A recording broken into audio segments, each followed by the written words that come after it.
Hi friends, எல்லாருக்கும் வணக்கம். நம்ம இன்றைக்கி என்ன பண்ண போகிறோம்னா, ஹோம்மேடில் எப்படி குழந்தைங்களுக்கு ஹெல்த்தியான ஃபுட்டு கொடுக்கலான்றதை தான் செய்ய போகிறோம். அதுக்கு ஒரு கப் அளவுக்கு ராகி மாவு எடுத்துகிட்டு அது கூட கொஞ்சமாக சால்ட் போட்டுட்டு கொஞ்சம் கொஞ்சமாக தண்ணி ஆட் பண்ணிவிட்டு நம்ம அந்த மாவு பிசையணும். அந்த மாவு பிசையும் போது ரொம்ப கெட்டினமாக பிசையக்கூடாது. அதனால் கொஞ்சம் கொஞ்சமாக தண்ணி ஆட் பண்ணிவிட்டு கொஞ்சம் சாஃப்டாக பிசையணும். இப்போ நம்ம சப்பாத்திக்கு கோதுமை மாவு மைதா மாவு பிசைகிற மாதிரி கொஞ்சம் லைட்டாக இலக்கமாக, அதை விட கொஞ்சம் இலக்கமாக தண்ணி ஊற்றி நம்ம நல்லா சாஃப்டாக மாவு பிசையணும். அப்போ தான் ராகி மாவு கொஞ்சம் நல்லா வேகும். நல்லா வெந்தால் தான் குழந்தைங்களுக்கு எந்த ஒரு இதுவும் இருக்காது, வயிறு வலிக்காது, நல்லா சாஃப்டாக வேகும். மாவு பிசைஞ்சிட்டு அந்த கேப்பில் நம்ம வேர்க்கடலை, இதுக்கு வேர்க்கடலை கொஞ்சம் தேவைப்படும். நீங்கள் 1 கப்பு ராகி மாவுனா அதுக்கு 1/2 கப்பு நம்ம வேர்க்கடலை வறுத்து எடுத்துக்கணும். வேர்க்கடலை எடுத்துகிட்டு அதை நம்ம ட்ரை ரோஸ்ட் பண்ணணும்.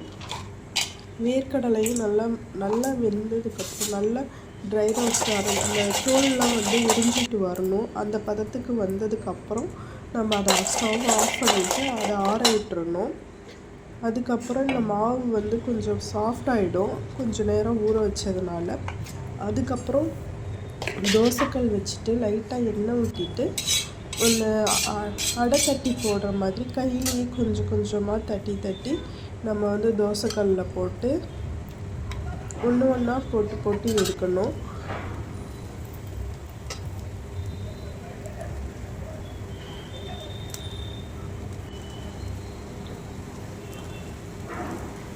நல்லா வெந்ததுக்கப்புறம் 1 by 1 திருப்பி முன்னாடி பின்னாடி திருப்பி விட்டு நல்லா வேக வச்சு எடுக்கணும்.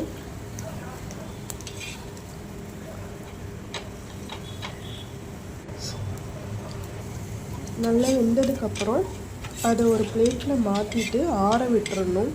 அப்படியே மிக்ஸி ஜாரில் போடக்கூடாது. கொஞ்சம் ஆற வச்சு தான் நம்ம மிக்ஸி ஜாரில் போடணும். அதுக்காக ஒன்று ஒன்றா நம்ம எடுத்து பிளேட்டில் மாற்றிட்டு அதை ஆற வச்சிடணும்.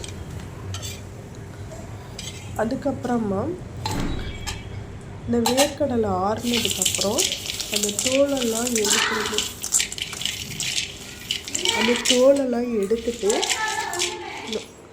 கொஞ்சம் கொஞ்சமாக எல்லா தோலையும் ரிமூவ் பண்ணிவிட்டு அந்த பருப்பை மட்டும் எடுத்து வச்சுக்கணும். அதுக்கப்புறம் ராகி அடை ஆறுனதுக்கப்புறம் அதை மிக்ஸி ஜாரில் கொஞ்சம் கொஞ்சமாக புட்டு போட்டுட்டு எல்லாத்தையுமே கொஞ்சம் கொஞ்சமாக புட்டு போடணும். ஆறுனதுக்கப்புறம் தான் போடணும், அப்படியே போடக்கூடாது.